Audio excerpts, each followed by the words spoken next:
Semaine fatidique sur le plan fondamental, fondamentaux, semaine de la vérité, chers amis. Il n'y aura pas de taco, je vous le dis tout de suite, pour le S&P 500 cette semaine. Il n'y aura pas de taco. Trump always chickens out. C'est terminé. Quelque chose de majeur va se passer entre le mercredi 30 juillet et le vendredi 1er août. Point complet.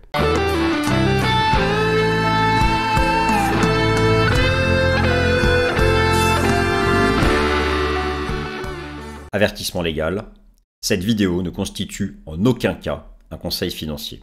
Le contenu de cette vidéo ne constitue en aucun cas un conseil financier. Merci à tous. Chers amis, je suis ravi de vous retrouver, nouvelle édition du Top Gun. Accrochez votre ceinture, soyez prêts à vivre la semaine fondamentale la plus importante de l'été. Il y a, et je n'en rajoute pas, je vous garantis que je ne surjoue pas ce qui vous attend cette semaine, ce qui nous attend tous en bourse.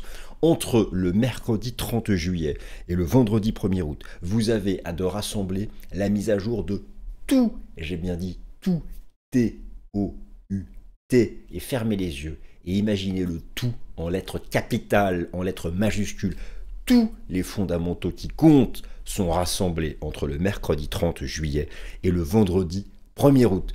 Tous ces fondamentaux vont forger la tendance, notamment du mois d'août, un mois d'août qui en plus sur le plan de la saisonnalité n'est pas très favorable, à un moment où le S&P 500 a rejoint, je vous le dis, le S&P 500 a dépassé son niveau de valorisation de janvier dernier et il a rejoint pile poil son niveau de valorisation de fin 2021 et rappelez-vous le bear market de 2022. Attention, je ne dis pas qu'un bear market va commencer, je fais simplement l'état des lieux fondamental et je vous dis que nous arrivons entre juillet et août, entre le 30 juillet et le 1er août sont rassemblés tous les fondamentaux qui comptent. Quand le S&P 500 est archi cher, vous avez compris, ces fondamentaux, pas un seul ne doit décevoir. Il faut que tous ces fondamentaux soient positifs, et plus que positifs, pour aller plus haut.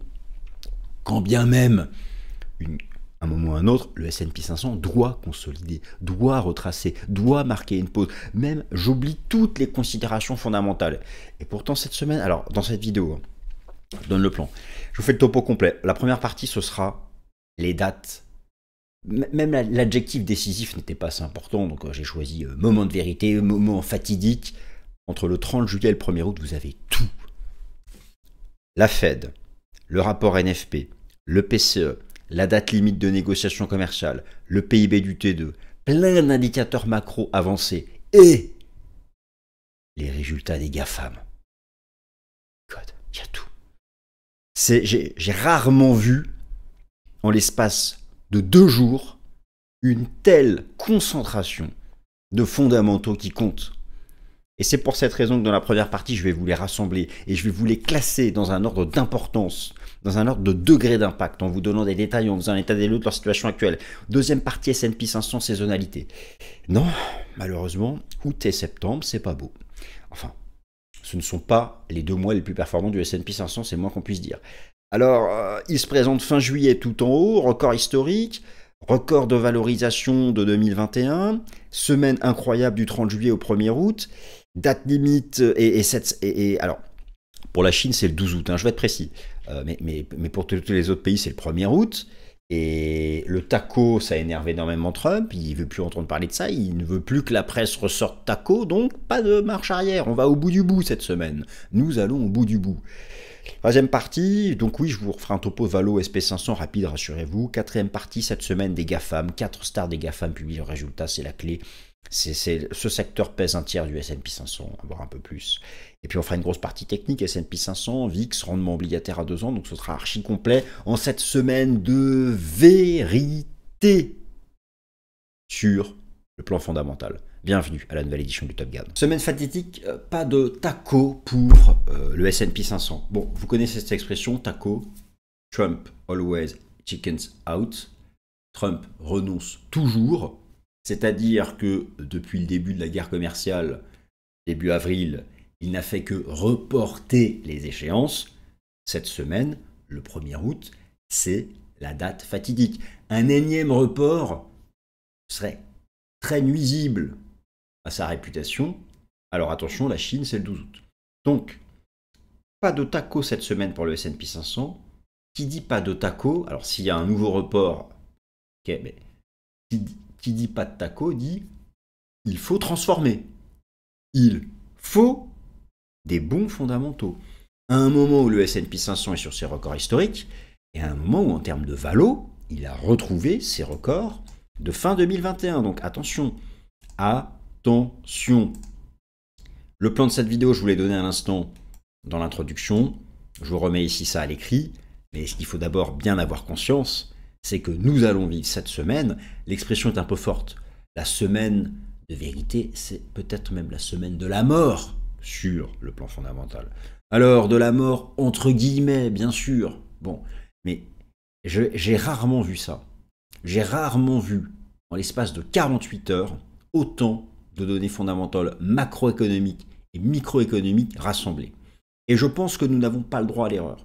Chacune d'entre elles doit donner de l'air au marché, car le marché étant tout en haut, le marché s'exposant à un retracement, le marché s'exposant à une correction, à une phase de prise de profit, mais dans le sens consolider la hausse, lui donner de la structure.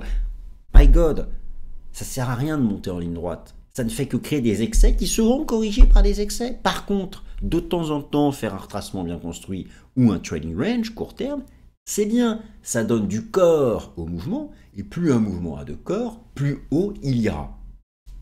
J'appelle à la patience. C'est que les investisseurs n'aiment pas ça, surtout ceux qui collent tous les jours à leur graphique. Mais moi, je colle tous les jours à mes graphiques. Et je suis patient.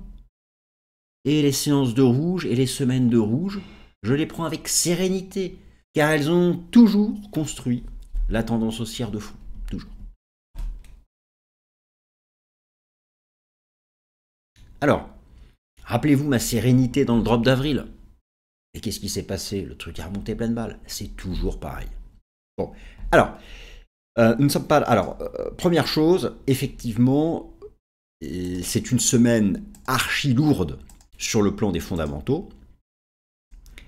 Je vous ai rassemblé tous les fondamentaux qui comptent dans ce tableau et je vous ai mis un ordre d'importance. Alors, la meilleure façon de visualiser l'ensemble de ces fondamentaux qui comptent, c'est d'aller sur l'agenda macroéconomique. Donc, entre le 30 juillet et le 1er août, c'est juste l'orgie totale. Avec le 30 juillet, donc, une décision de politique monétaire de la Fed. Le 30 juillet, la première estimation du PIB américain au second trimestre. Le 31 juillet, l'inflation PCE, l'indice d'inflation favori de la Fed. Des statistiques d'emploi dans tous les sens, le PCE, et le vendredi 1er août, le rapport NFP. Attention, le PCE et le NFP tombent après la Fed. Donc, la Fed ne va pas baisser ses taux ce mercredi 30 juillet, sauf énorme surprise. Par contre, tous ces chiffres du 31 juillet et du 1er août vont agir sur la décision de politique monétaire du mois de septembre. Et actuellement, c'est équiprobable en septembre. C'est du 50-50 pour savoir si la Fed baissera ses taux. Et Jérôme Powell, est à la tête de la Fed jusqu'en mai 2026. Donc, il ne va pas craquer s'il n'a pas les fondamentaux qui lui permettent de craquer. Craquer, j'entends baisser les taux. Et oui, on en est là. Et le 1er août, la date limite de négociation commerciale. Donc, je vous ai rassemblé dans ce tableau toutes les fondamentaux qui comptent. Je vous ai mis ici un petit commentaire que vous pouvez lire tranquillement. Et je me suis permis, et vous n'êtes pas obligé d'être d'accord avec moi, je me suis autorisé à vous proposer un classement, à savoir dans l'ordre d'importance. J'estime donc, à mon humble avis, que la date limite de négociation commerciale du 1er août a un niveau d'impact cette semaine sur le marché de 10 sur 10. C'est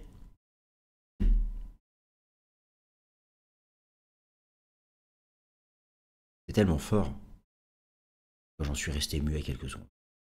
C'est la date fondamentale la plus importante de la semaine. Et c'est là justement aussi où se joue le fameux taco.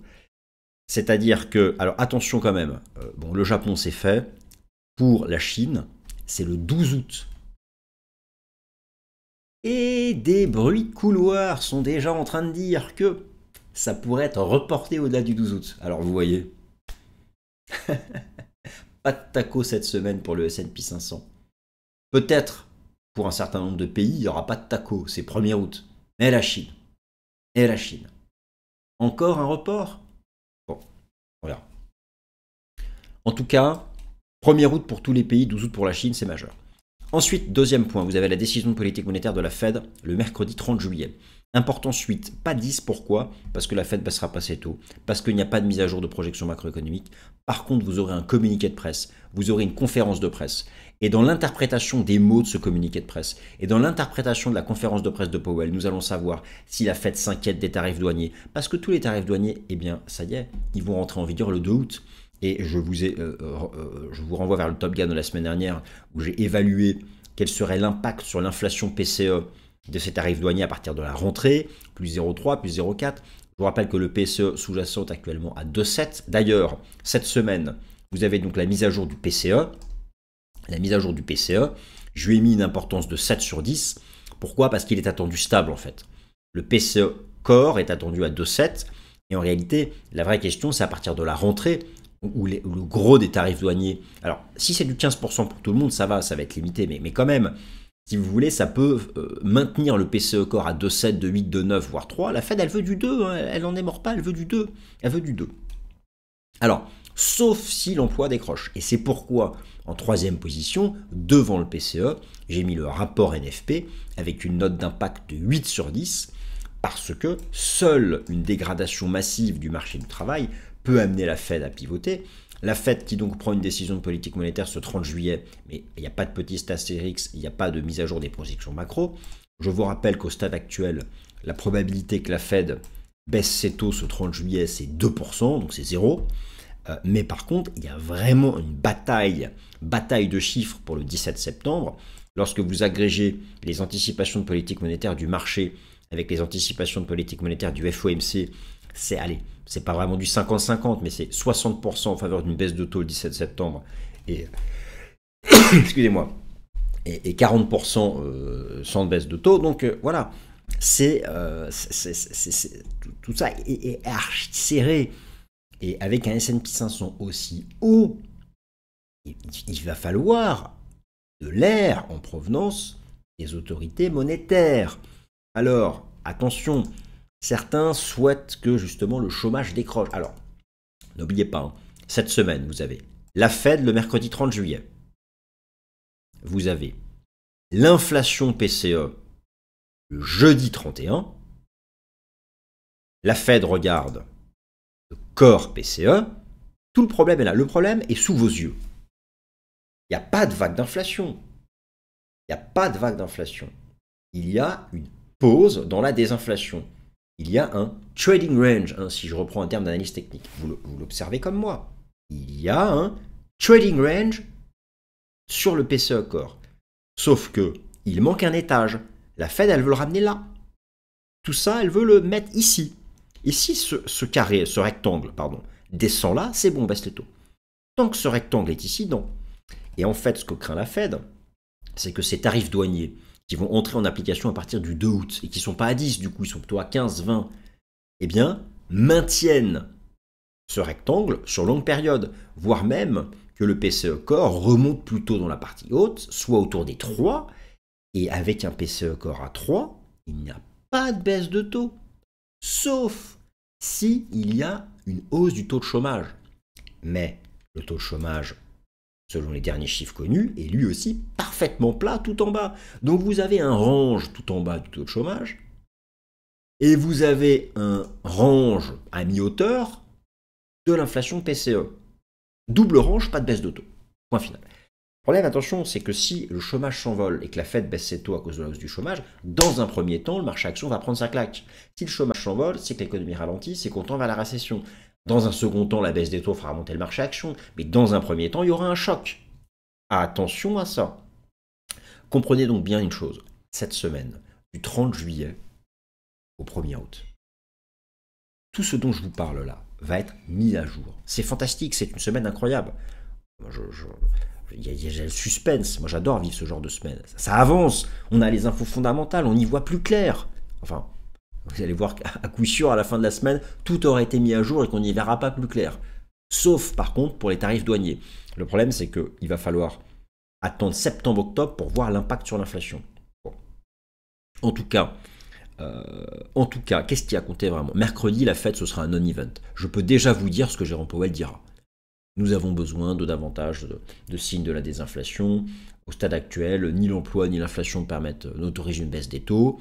Alors, par contre, dans la conférence de presse, il va préciser si la Fed, comme prévu, envisage deux baisses de taux d'ici la fin de l'année. Il n'y a plus que 3 réunions après. Donc, et là, s'il commence à fermer la porte à ça, donc on va voir aussi dans sa conférence de presse, est-ce qu'il commence à subir l'impact de la pression de l'administration Trump ou pas? Tout ça va être hyper important. Mais au fond, je pense que la semaine prochaine, le PCE est attendu flat. Donc, pour moi, vraiment, ce qui est majeur la semaine prochaine, c'est bien sûr la date limite pour la négociation commerciale. Bon, si tout ça est... Alors, attention, la Chine, c'est le 12 août, hein, attention. Si encore pour tout le reste... Normalement, pour tous les autres pays, c'est pas reporté. Et le NFP. Et le NFP. Parce que si ça commence à se tendre sur le marché du travail, mais pas trop, ça se tend, mais pas trop, on pourrait avoir une baisse de taux un peu plus saine en septembre. Alors, ce qui serait vraiment une bonne surprise, ce sont des chiffres d'inflation PCE inférieurs aux attentes. Parce que quand même, là, ça va être le PCE du mois de juin, il y a quand même tous les tarifs douaniers en place depuis avril qui sont là, même si ce n'est pas les plus importants. Donc si on a une bonne surprise sur le PCE et que ça se tend un peu sur le marché du travail, donc si, peut-être qu'on a une fenêtre de tir pour une baisse de taux jugée saine et donc peut-être de l'air pour le marché action qui en a besoin, même si au final, quels que soient les fondamentaux, il pourrait simplement sur le plan technique entrer en retracement parce qu'un mouvement haussier se construit avec des impulsions, des retracements, point final. Donc c'est voilà, c'est pour résumer, c'est une semaine de vérité sur le plan fondamental. Voilà. Le moins que l'on puisse, dire. Notez que l'inflation temps réel, mesurée par Trueflation, continue d'osciller autour de la cible de la Fed, autour des 2%, et que l'algorithme de la Réserve fédérale de Cleveland nous dit que le PCE corps est stable sur les 2 prochains mois. Donc, bon, voilà. C'est...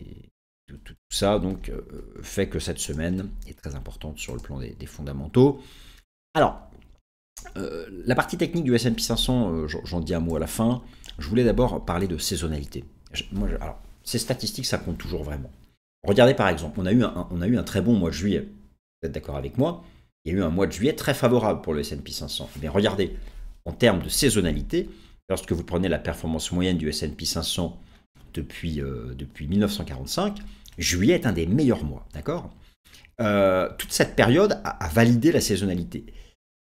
Août et septembre sont les 2 moins bons mois. Donc, rappelez-vous, août 2024, on avait commencé par un énorme flash crash sur les actifs risqués. Action crypto. Et c'était reparti à l'os après. Donc, comprenez pourquoi j'en rajoute un peu.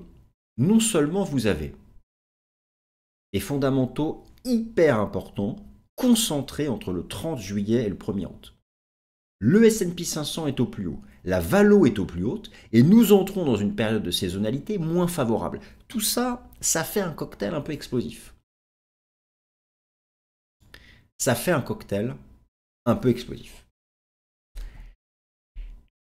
Pour autant, la performance moyenne d'août est positive. C'est surtout septembre qui n'est pas top. Mais voilà, c'est simplement, ayez conscience de ça.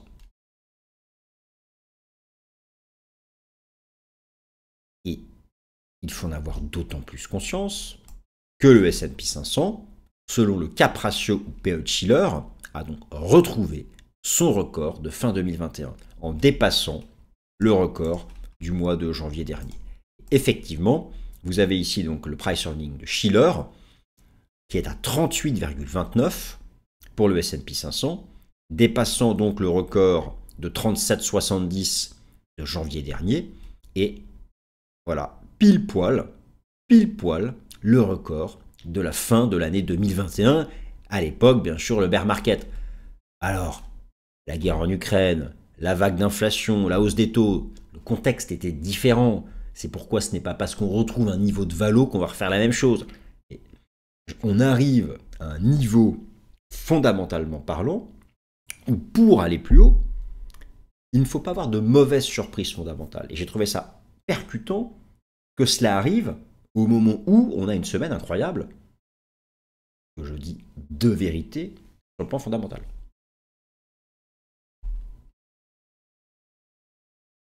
Alors, je vous ai parlé là des fondamentaux classiques. Eh bien, autre chose à signaler, cette semaine, non seulement voit des fondamentaux macroéconomiques majeurs être mis à jour, entre le 30 juillet et le 1er août, et vous n'allez pas me croire, entre le 30 juillet et le 1er août, vous avez tous les GAFAM, tout le reste des GAFAM qui publient.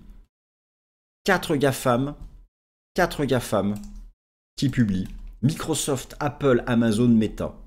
Microsoft, Apple, Amazon, Meta publient leurs résultats trimestriels mercredi et jeudi. Ces 3 journées, mercredi, jeudi, vendredi, vont être incroyables. Ça va être incroyable. Et je vous rappelle que ces valeurs appartiennent au secteur Communication Services et Information Technology, et que l'ajout de ces 2 secteurs, ça pèse quasiment la moitié du S&P 500. Ce sera donc très important, et lorsque vous prenez les secteurs du S&P 500 et que vous regardez le secteur de la tech, le machin est tout en haut. Tout en haut. Tout en haut. Alors, c'est bullish, mais ce que je veux dire, c'est que ça peut à un moment ou à un autre faire un pullback ici, ce qui serait une super opportunité d'achat. Donc, voilà. Même les stars de la tech, c'est aussi cette semaine leur moment de vérité. Alors, attention, je joue un peu cette vidéo là. J'en rajoute. Et j'ai pas le choix. Parce que lorsqu'on sort comme ça d'une période d'euphorie, l'investisseur particulier a tendance à considérer que l'inertie haussière peut continuer. Envers et contre tout. Non, c'est pas possible. Et non seulement déjà, on écarte tous les fondamentaux. D'un point de vue technique, c'est très sain de retracer. Lorsqu'on fait des hausses verticales comme ça, moi, j'observe que souvent, retracer 38,2 ou 50%, c'est bien. Et c'est une opportunité d'achat. Et ça permet d'acheter sur support. Ça, c'est la règle. En tendance haussière, je pense à un message que m'envoie ma soeur la semaine dernière, rien à voir, c'était sur le marché crypto. Elle me parle d'un jeton, c'était le XRP. Elle me dit, ah Vincent, je viens de voir la loi favorable aux crypto est passée aux US, là sur les stablecoins. Est-ce que je peux acheter le XRP? Pourtant, ma soeur, je l'ai souvent au téléphone. Et elle sait très bien que, en tendance haussière, oui, on cherche à acheter, mais sur support. Et donc, je lui ai répondu, c'est haussier, mais timing n'est pas bon. Voilà. Et pourtant, elle a été très forte, hein, puisqu'elle a souvent vendu sous résistance et acheté sur support. Mais j'entends par là qu'en période d'euphorie, on peut parfois perdre sa méthodologie de base et se jeter sur le marché.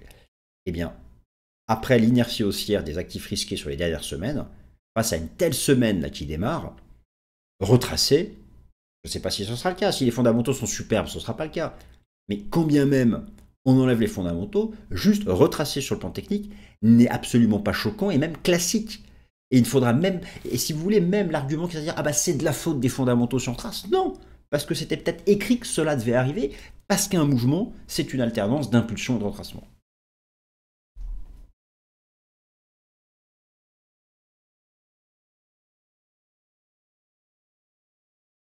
Cette semaine, il faudra en faire un bilan technique. Là, vous regardez la vidéo lundi, mardi, mercredi peut-être. Ça sert à rien de faire du focus graphique. On va regarder tous les charts. J'entends par là qu'en fin de semaine, je pense que 3 clôtures seront majeures pour interpréter la façon dont les fondamentaux seront lus par la haute finance. Naturellement, premier baromètre, le S&P 500. Le S&P 500 pour lequel je vous ai proposé dans le Top Gun de la semaine dernière mes objectifs de fin d'année. Je vous invite à la reprendre cette vidéo. Elle concerne le moyen long terme. Je ne le refais pas et tout reste parfaitement valable.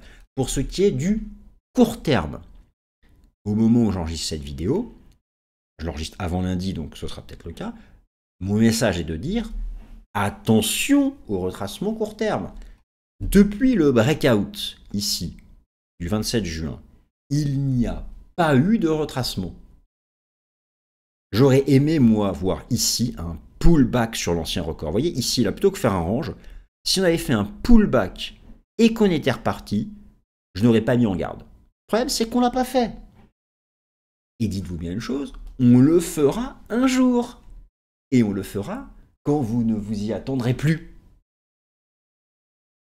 Et quand on le fera, l'investisseur moyen sera en panique. Ah mince, non, c'est normal. C'est comme ça que ça se marche, un mouvement. Bah, tenez. Regardez par exemple ici. En janvier 2024, on casse l'ancien record, ça passe, et on se dit on n'y reviendra jamais. Et bah, on y est revenu avec la guerre commerciale. Ce sera pareil pour ce niveau. On finira par y revenir. Et donc, c'est pourquoi moi, si on y était revenu d'abord à court terme et reparti, on n'aurait pas eu cette épée de Damoclès au-dessus de la tête. Bon, voilà. Alors, bref, là, le mouvement est propre. Idéalement, voilà, c'est. Alors, le premier support est à 6335. Si on le réintègre, on viendra tester cette zone-là. Mais pour le moment, vous voyez que quand j'enregistre la vidéo, on ne casse pas de support, il n'y a rien, ça reste bullish. Il n'y a pas vraiment d'alerte sur le plan quantitatif. On n'est pas encore en zone rouge sur le plan quantitatif. Attention, le réservoir des vendeurs se vide, mais on a un équilibre des forces entre les deux. Donc, tout ce que je peux vous dire, c'est que si on reteste cette zone, c'est bullish. Et pour mes objectifs de fin d'année, vous avez le top gain de la semaine dernière. Et oui, ils sont au-dessus du niveau actuel des cours. Alors, deuxième graphique qu'il faudra absolument suivre cette semaine, c'est le taux obligataire américain à 2 ans, qui est le taux du marché, qui est considéré comme celui qui anticipe le mieux le cycle des taux d'intérêt à venir de la Fed. Et là, regardez comme il est couvert par le nuage du système Ishimoku en hebdo, soutenu par la moyenne mobile à 200 semaines. En journalier, tant que le taux obligataire à 2 ans se maintient sous la moyenne mobile à 200 jours, la probabilité d'une baisse de taux en septembre est forte. Tout dépassement du taux obligataire à 2 ans de la SMA 200 rendrait improbable une baisse de taux en septembre. Le VIX est à suivre de près, puisqu'il est en train de tester cette trendline, et qu'une cassure de cette trendline, effectivement, serait un signal méga bullish pour le marché action. Donc, encore une fois, je conclus. Loin de moi l'idée de tirer un signal d'alarme sur le S&P 500, d'accord? J'estime qu'il ira plus haut cette année, et vous connaissez mon point de vue de fond, tout mon argumentaire lié à la liquidité, à plein de choses. Simplement, par expérience, je sais que dans les phases d'euphorie comme ça à court terme, on a tendance à croire que les retracements, les consolidations, parce que ça n'arrange personne, ça n'existe plus. Ben si. Et donc, si vous regardez cette vidéo lundi, mardi, et qu'on est en consolidation ou en retracement, soyez rassurés. Ne paniquez pas, c'est normal, ça construit le mouvement. Et revenir ici serait une opportunité technique. Merci à toutes et à tous de votre attention, je vous remercie de m'avoir écouté.